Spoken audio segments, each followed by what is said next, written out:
ಅಸಂಖ್ಯಾತ ದೇವಾಲಯಗಳು, ಶಿಲ್ಪಗಳು, ಅರಮನೆಗಳು ಮತ್ತು ಮಂಟಪಗಳಿಂದ ತುಂಬಿರುವ ವಿಶ್ವದ ಅತ್ಯಂತ ಹಳೆಯ ನಾಗರಿಕತೆಯಲ್ಲಿ ಒಂದಾದ ವಿಜಯನಗರ ಸಾಮ್ರಾಜ್ಯದ ರಾಜಧಾನಿ ಈ ಹಂಪಿ.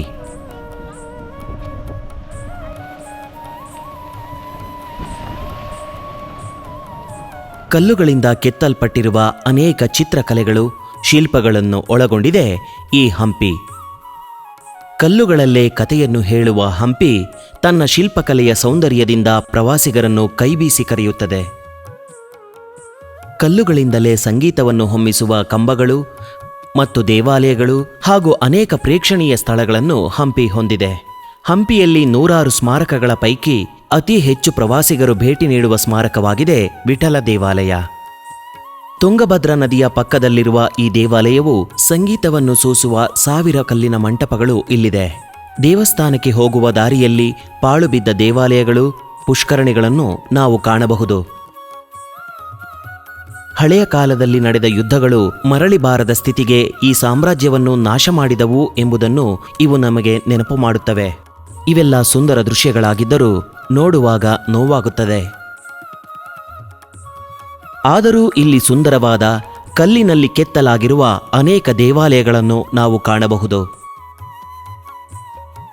ಒಂದು ಕಾಲದಲ್ಲಿ ವಿಜಯನಗರ ಸಾಮ್ರಾಜ್ಯದ ರಾಜಧಾನಿಯಾಗಿದ್ದ ಹಂಪಿಯು ಪ್ರವಾಸಿಗರನ್ನು ವಿಸ್ಮಯಗೊಳಿಸುತ್ತದೆ. ಎಲ್ಲಕ್ಕಿಂತ ಹೆಚ್ಚಾಗಿ ಆಕರ್ಷಣೆಯಾಗಿ ಕಾಣುವುದು ಇಲ್ಲಿ ಕಲ್ಲಿನಲ್ಲಿ ಕೆತ್ತಲಾಗಿರುವ ಹಂಪಿಯ ಕಲ್ಲಿನ ರಥ. ಇದರ ಸೌಂದರ್ಯವನ್ನು ವಿವರಿಸಲು ಸಾಧ್ಯವಿಲ್ಲ. ವಿಜಯನಗರ ಸಾಮ್ರಾಜ್ಯದ ಈ ಕಲಾ ವಿಸ್ಮಯವನ್ನು ನೋಡಲು ಪ್ರಪಂಚದಾದ್ಯಂತ ಸಾವಿರಾರು ಪ್ರವಾಸಿಗರು ಇಲ್ಲಿ ಪ್ರತಿ ವರ್ಷ ಬರುತ್ತಾರೆ. 15ನೇ ಶತಮಾನದಲ್ಲಿ ನಿರ್ಮಿಸಲಾದ ಈ ದೇವಾಲಯವನ್ನು 2ನೇ ದೇವನಾರಾಯಣನ ಆಳ್ವಿಕೆಯಲ್ಲಿ ನಿರ್ಮಾಣ ಮಾಡಲಾಯಿತು ಎಂದು ಹೇಳಲಾಗುತ್ತದೆ.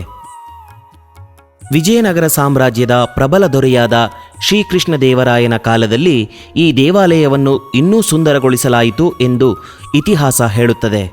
ವಿಜಯ ವಿಠಲ ದೇವಾಲಯ ಎಂದು ಕರೆಯಲ್ಪಡುವ ಈ ದೇವಾಲಯವು ವಿಷ್ಣುವಿನ ಪ್ರಕಾಶಮಾನ ಶಕ್ತಿಯಾದ ವಿಠಲನಿಗೆ ಸಮರ್ಪಿತವಾಗಿದೆ.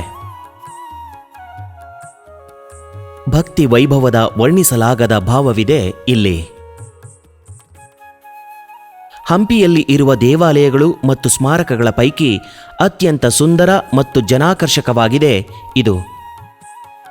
ಇದಕ್ಕೆ ಕಾರಣ ಏನೆಂದರೆ ದೇವಾಲಯದ ವಾಸ್ತುಶಿಲ್ಪ ಎಂದು ಅನುಮಾನವಿಲ್ಲದೆ ಹೇಳಬಹುದು.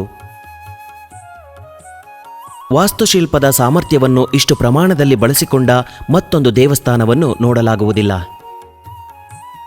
ದ್ರಾವಿಡ ಶೈಲಿಯಲ್ಲಿ ಈ ದೇವಾಲಯವನ್ನು ನಿರ್ಮಿಸಲಾಗಿದೆ. ಈ ದೇವಾಲಯವು ದಕ್ಷಿಣ ಭಾರತದ ಕಲೆಗೆ ಕನ್ನಡಿ ಹಿಡಿದಂತಿದೆ.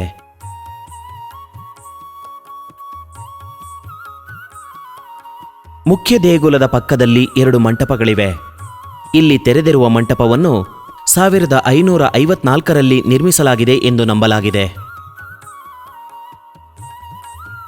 ಇದರ ಜೊತೆಗೆ ಕ್ಷೇತ್ರಗಳು ಮತ್ತು ಪ್ರದರ್ಶನ ಸಭಾಂಗಣವನ್ನು ನಿರ್ಮಿಸಲಾಗಿದೆ.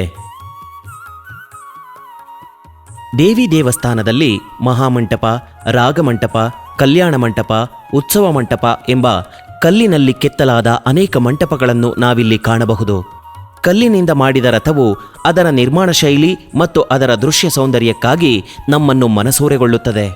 ದೇಶದ 3 ಪ್ರಮುಖ ಕಲ್ಲಿನ ರಥಗಳಲ್ಲಿ ಇದೂ ಕೂಡ ಒಂದು. ಇನ್ನೆರಡು ಕಲ್ಲಿನ ರಥಗಳು ಕೋನಾರ್ಕ್ ಮತ್ತು ಮಹಾಬಲಿಪುರದಲ್ಲಿವೆ. ಈ ರಥವನ್ನು ಒಂದೇ ಕಲ್ಲಿನಿಂದ ನಿರ್ಮಾಣ ಮಾಡಲ್ಪಟ್ಟಂತೆ ಹಲವಾರು ಗ್ರಾನೈಟ್ ಪದರಗಳಿಂದ ನಿರ್ಮಿಸಲಾಗಿದೆ. ಕಲ್ಲುಗಳು ಎಲ್ಲಿ ಸಂಧಿಸುತ್ತವೆ ಎಂಬುದು ಸ್ಪಷ್ಟವಾಗದ ರೀತಿಯಲ್ಲಿ ಇದನ್ನು ನಿರ್ಮಾಣ ಮಾಡಲಾಗಿದೆ. ಎರಡೂ ಬದಿಯಲ್ಲಿ 4 ಚಕ್ರಗಳಿದ್ದು ಕಲ್ಲಿನ ರಥವನ್ನು 2 ಆನೆಗಳು ಎಳೆಯುವಂತೆ ಕೆತ್ತಲಾಗಿದೆ. 16ನೇ ಶತಮಾನದಲ್ಲಿ ಕೃಷ್ಣದೇವರಾಯರ ಆಳ್ವಿಕೆಯಲ್ಲಿ ನಿರ್ಮಿಸಲಾದ ಈ ಜಾಗವು ವಿಜಯನಗರ ಸಾಮ್ರಾಜ್ಯದ ಸೌಂದರ್ಯವನ್ನು ಎತ್ತಿ ತೋರಿಸುತ್ತದೆ.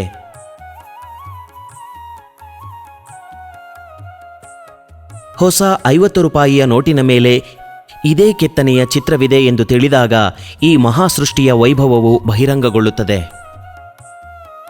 ಉತ್ತರ ಕರ್ನಾಟಕದಲ್ಲಿರುವ ಈ ಹಂಪಿ ದೇವಸ್ಥಾನವು ಕರ್ನಾಟಕ ಪ್ರವಾಸೋದ್ಯಮ ಇಲಾಖೆಗೆ ಒಳಪಟ್ಟಿದೆ.